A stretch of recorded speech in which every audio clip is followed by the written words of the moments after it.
प्रिय विद्यार्थियों, स्वागत है आप सभी का एक बार पुनः हमारे हिंदी की पाठशाला चैनल में।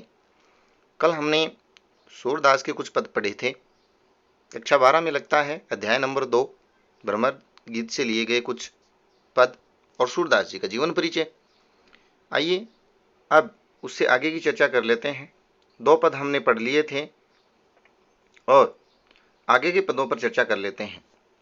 चर्चा आगे बढ़ाएं इससे पूर्व अगर आप हमारे चैनल हिंदी की पाठशाला में नए हैं तो चैनल को लाइक करें, शेयर करें, सब्सक्राइब अवश्य करके जाएं, जिससे सबसे पहले आपको नोटिफिकेशन प्राप्त होता रहे। बेल आइकन को जरूर दबाएं। तो चलिए फिर शुरू करते हैं। हम पढ़ रहे थे कि किस प्रकार गोपियां हैं वो श्री कृष्ण के प्रेम में दुखी हैं, व्याकुल हैं और उनके उस दुख को समाप्त करने के लिए, उनके उस कष्ट को समाप्ति के लिए श्री कृष्ण के परम मित्र उद्धव उनसे मिलने आते हैं और उनके सामने श्री कृष्ण को भूल जाने और उनकी योग साधना, निर्गुण भक्ति की उपासना करने का एक संदेश देते हैं, जिसको वो सिरे से नकार देती हैं। इसके बाद गोपियां उद्धव को क्या क्या कहती हैं, किस प्रकार से उलाहने देती हैं, इसी की चर्चा की गई है आगे। तो शुरू कर लेते हैं। गोपियां कहती हैं, बिलग जनी मानहु उधो प्यारे, वह मथुरा काजर की कोठरी जे आवही ते कारे। क्या कहते हैं? बिलग यानी अन्यथा या बुरा, बुरा जनी यानी मत मानना, बुरा मत मानना, मानहु मानना, उद्धव प्यारे हे प्यारे उद्धव आप हमारी बातों का बुरा मत मानना। हमें ऐसा लगता है जैसे वह मथुरा जहाँ श्री कृष्ण गए हैं वो काजल की कोठरी के समान हो गई है, काजल के बने हुए मकान के समान हो गई है। जे आवही जो भी वहां से आता है, ते वे सब के सब कारे, कारे यानी काले। तो गोपियां क्या कहती हैं? हे उद्धव, हे प्यारे उद्धव आप हमारी बातों का बुरा मत मानना। हमें ऐसा लगता है जैसे मथुरा से आने वाले सभी के सभी काले व्यक्ति हैं और वो मथुरा काजल की कोठरी के समान हमें लगती है। जैसे तुम काले, सुफलक सुत, सुफलक सुत यानी अक्रूर जी, अक्रूर जी जो श्री कृष्ण और बलदाऊ को लेकर के गए थे मथुरा, अक्रूर जी भी काले।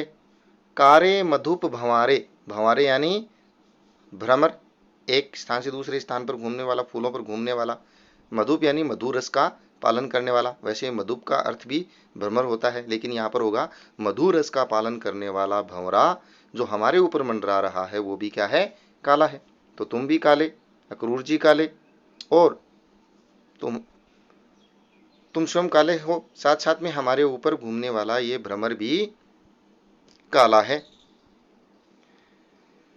आगे कहते हैं कि हे उद्धव हमें ऐसा लगता है कि श्री कृष्ण को मथुरा वासियों से ही ज्यादा आनंद मिलता है, उनके साथ ही वो ज्यादा शोभायमान होते हैं, अच्छे लगते हैं। इस पंक्ति में कह रहे हैं कि तिनके यानी उनके, संग साथ में।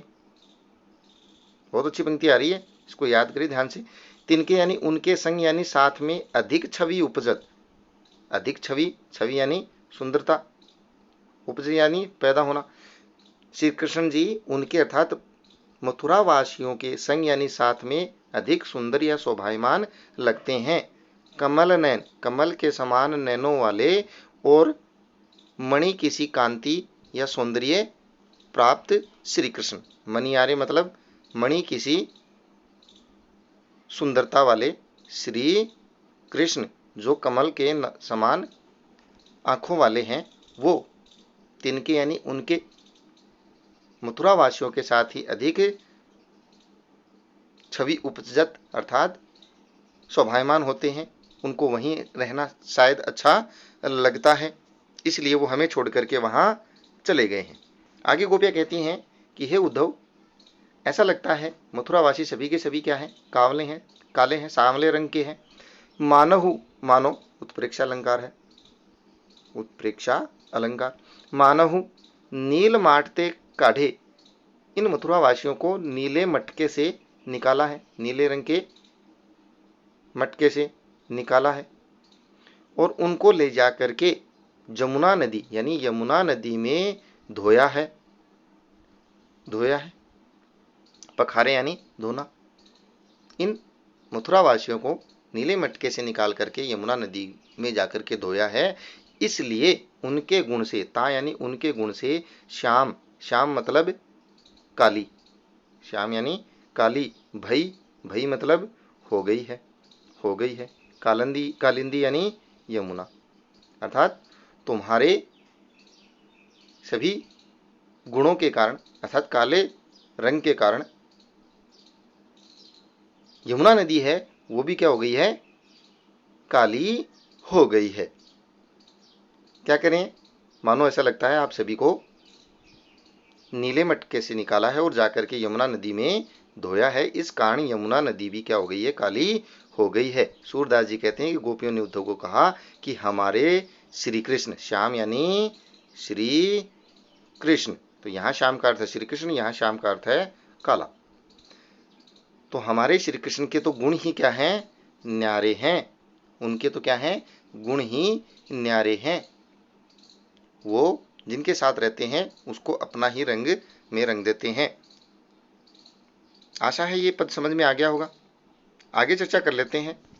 अगले पद में गोपियां क्या कहती हैं।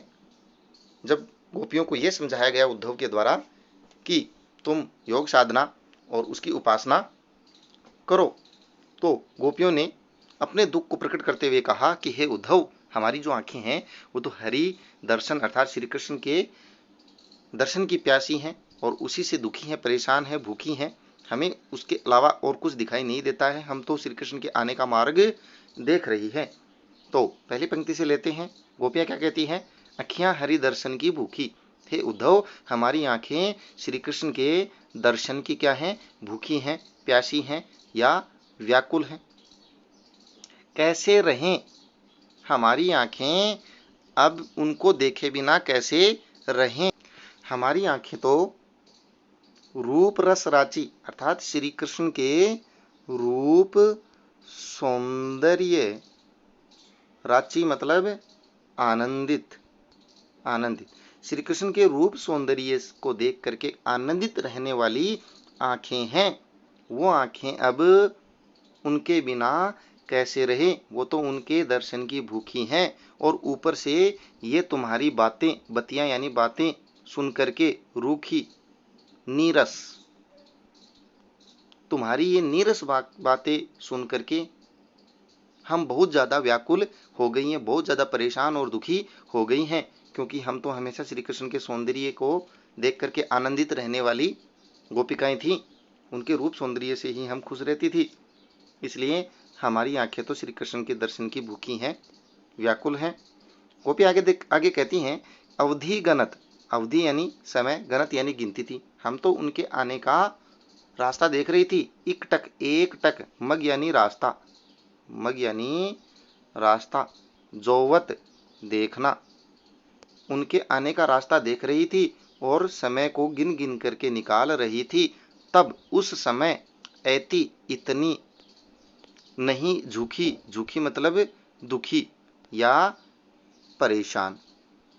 जब हम श्री कृष्ण के आने का रास्ता देख रही थी और इस समय अवधि को बिता रही थी, गिन गिन करके समय को बिता रही थी, उस समय इतनी दुखी नहीं थी, परेशान नहीं थी, जितना आपके इस योग संदेश को सुनकर के हो गई हैं। यही बात आगे कह रही है गोपियां कि अब इन योग संदेशन को सुनकर के, अब इन जोग यानी योग, तुम्हारे हे उद्धव योग संदेशों को सुनकर के, उद्धव हे उद्धव, अति, अति यानी बहुत ज्यादा, अकुलानी यानी व्याकुल, अब तुम्हारे इन योग संदेशों को सुनकर के हम बहुत ज्यादा क्या हो गई हैं, व्याकुल हो गई हैं और बहुत ज्यादा क्या हो गई हैं, दुखी हो गई हैं। दुखी मतलब दुखी हो गई हैं। उस समय हमें श्री कृष्ण के आने का भरोसा था, उनके मार्ग को देख रही थी, अवधि गिन रही थी, इतनी दुखी थी नहीं थी जितनी अब तुम्हारे इन योग संदेशों को सुन सुन करके दुखी हो गई हैं। बारक वह, पुनः, बारक यानी दोबारा से, हे उद्धव, श्री कृष्ण को जाकर के कहना कि दोबारा से वह मुख, वही चेहरा हम देखना चाहती हैं। फेरी यानी पुनः, लौट करके, फेरी यानी लौट करके या दोबारा से हम वही मुख देखना चाहती हैं, तो श्री कृष्ण को जाकर के कहना कि फेरी दिखाओ, पुनः जाकर के उनको अपना चेहरा दिखाओ, वो आपके दर्शन की भूखी हैं और वही चेहरा देखना चाहती हैं। कौन सा चेहरा? दूही, दूही मतलब दूहना, दूध निकालना।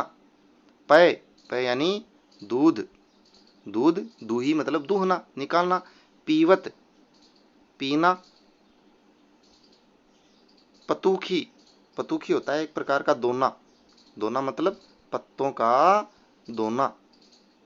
तो तुम पय यानी दूध दूह करके पीते थे जिस दोने में, वैसे ही तुम दोबारा से इन गायों का दूध निकालो और दोने से दूध पियो।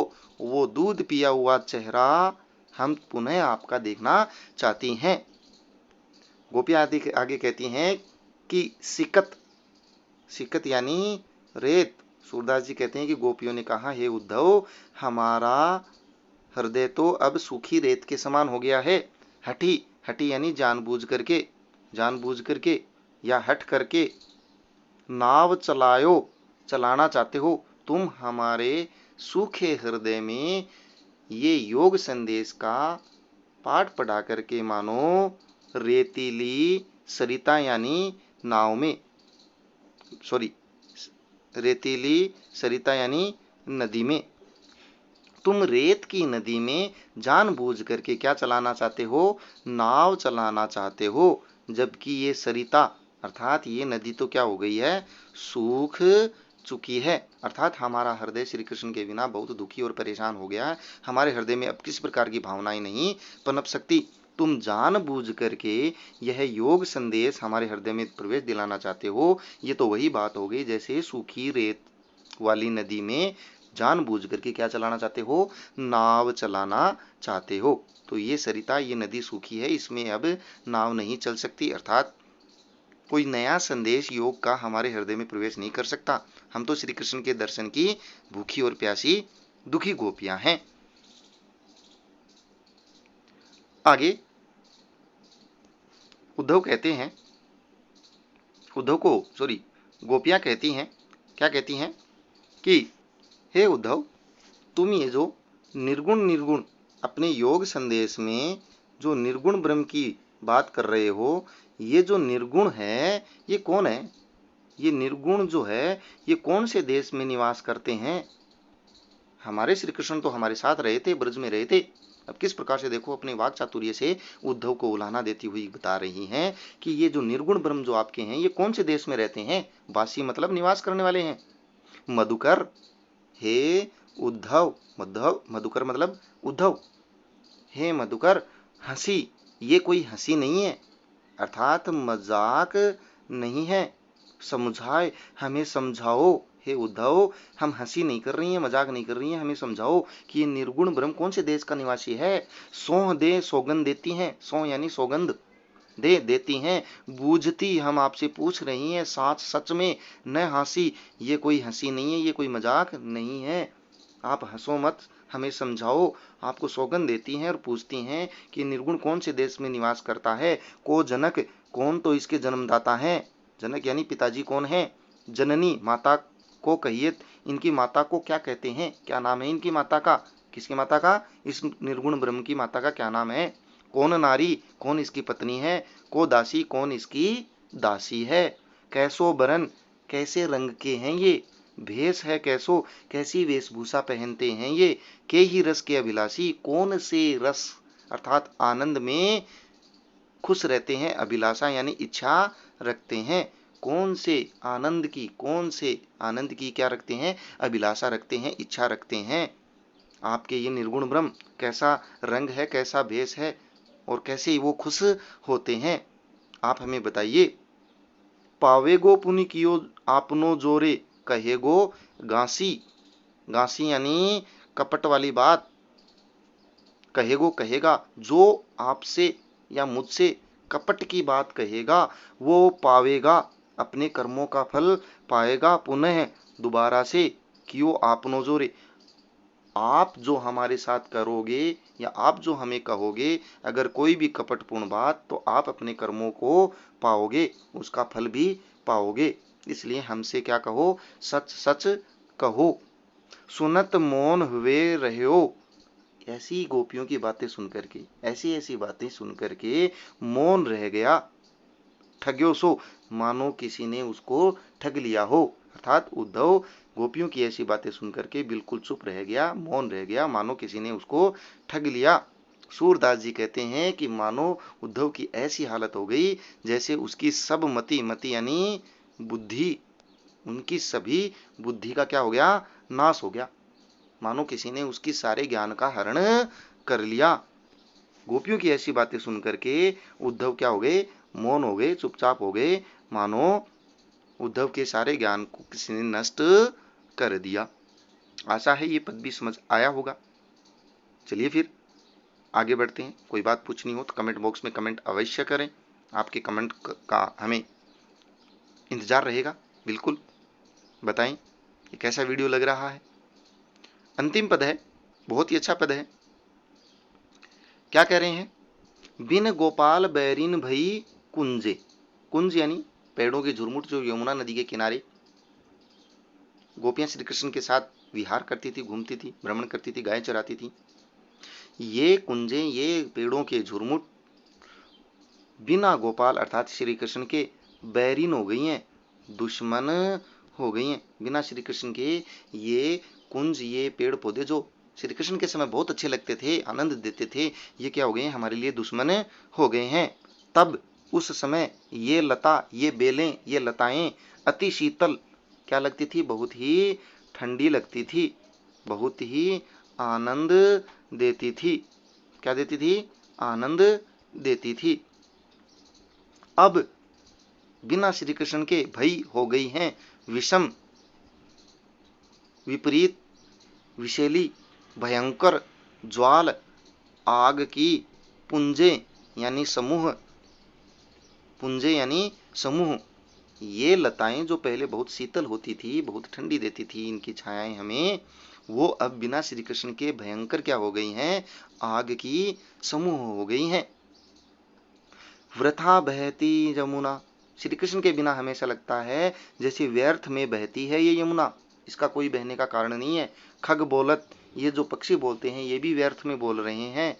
वृथा कमल फूले, और व्यर्थ में ही ये कमल फूल रहे हैं। अली यानी भ्रमर, गूंजे यानी गुंजार कर रहे हैं। इन कमलों पर ये जो भंवरे गुंजार कर रहे हैं, ये भी इस समय बड़े ही खराब लग रहे हैं, व्यर्थ ही गुंजार करते हुए घूम रहे हैं, ऐसा हमें लगता है। क्योंकि जब श्री कृष्ण थे तब ये यमुना नदी बहती बहुत अच्छी लगती थी, खग बोलते भी अच्छे लगते थे, पक्षी बोलते अच्छे लगते थे, कमलों के ऊपर ये, फूलों के ऊपर ये भ्रमर गूंजते, गुंजार करते भी हमें बहुत ही अच्छे लगते थे। लेकिन अब ऐसा लगता है जैसे ये कार्य व्यर्थ ही हो रहे हैं। पवन, गोपियां आगे कहती हैं कि इस समय ये हवा, ये पानी, घनसार, घनसार का मतलब होता है कपूर, घनसार का मतलब क्या होता है, कपूर, कपूर। संजीवनी, संजीवनी का मतलब क्या होता है, बादल, नया जीवन देने वाले बादल। दधिसुत, चंद्रमा, किरण, भानु, भानु यानी सूर्य। अब देखिए क्या कह रहे हैं, इस समय ये बहने वाली हवा, पानी, ये कपूर, बादल, दधिसुत, चंद्रमा और सूर्य की किरणों की तरह क्या हो गए हैं, ये अग्नि वर्षा करते हुए नजर आ रहे हैं। पहले ये हवा, पानी, कपूर, नया जीवन देने वाले बादल और ये चंद्रमा बड़ी शीतलता प्रदान करते थे, लेकिन अब इनकी किरणें सूर्य की किरणों के समान हमारे को क्या कर रही हैं, कष्ट दे रही हैं। भुंजे, भुंजे मतलब मानो भुन रही हैं, अग्नि वर्षा रही है। ये पानी बहुत अच्छा लगता था, हवा ठंडी लगती थी, घनसार कपूर शीतलता देता था, बादलों की छाया अच्छी लगती थी, चंद्रमा की चांदनी अच्छी लगती थी। लेकिन मानो ये सब चांदनी अब सूर्य की किरणों के समान भुन रही हैं, अर्थात बिना श्री कृष्ण के ये भी विषम स्थितियां पैदा कर रही हैं। ए उद्धव, हे उद्धव, कहियो माधव सो, जाकर के कहना माधव यानी श्री कृष्ण से कहना, विरह, ये जो विरह है, आपका वियोग है, ये कदन करी, बहुत भयानकता से, बहुत ही कष्ट दे करके मार डालेगा। कदन करी मतलब भयानकता से कष्ट देकर के मारेगा। कौन? यह विरह, आपका ही जो वियोग है, ये हमें कष्ट दे करके मार डालेगा, हमें क्या कर देगा? नष्ट कर देगा। और क्या बना देगा? विकलांग बना देगा। लुंजे यानी अशक्त या विकलांग। हे उद्धव, श्री कृष्ण से कहना कि तुम्हारा ये विरह गोपियों को बहुत ही कष्ट दे करके मारेगा और उन्हें अशक्त बना रहा है। सूरदास जी कह रहे हैं कि गोपियों ने कहा कि हे उद्धव, प्रभु का मग यानी अभी बताया था रास्ता, प्रभु का रास्ता जोवत देखते देखते हमारी आंखें भई हो गई हैं। भई मतलब हो जाना, हमारी आंखें हो गई हैं। बरन, बरन यानी रंग, कौन से रंग की? जैसे लुंजे, लुंजे होता है लाल, गुंजे सॉरी, लाल रंग का एक रत्न होता है, लाल रंग की एक मणि होती है। तो हमारी आंखें श्री कृष्ण का रास्ता देखते देखते हो गई हैं लाल रंग की, रत्न जैसी हो गई हैं। अर्थात श्री कृष्ण का रास्ता देखते देखते हमारी आंखें बहुत ही लाल हो गई हैं, कष्टकारक हो गई हैं। अतः आप जाकर के उनसे कहना कि गोपियां आपके वियोग में बहुत दुखी हैं, अशक्त हो गई हैं, और यमुना का शीतल जल भी उन्हें विषम लगता है। वहाँ की हवा, पानी, बादल, पेड़ पौधे सब उन्हें कष्ट दे रहे हैं। इस प्रकार से हमने आज सूरदास के सभी पदों का सरलार्थ किया। अगर कोई भी दिक्कत हो तो कमेंट बॉक्स में कमेंट अवश्य करें। वीडियो पसंद आया हो तो लाइक करके अवश्य जाएं।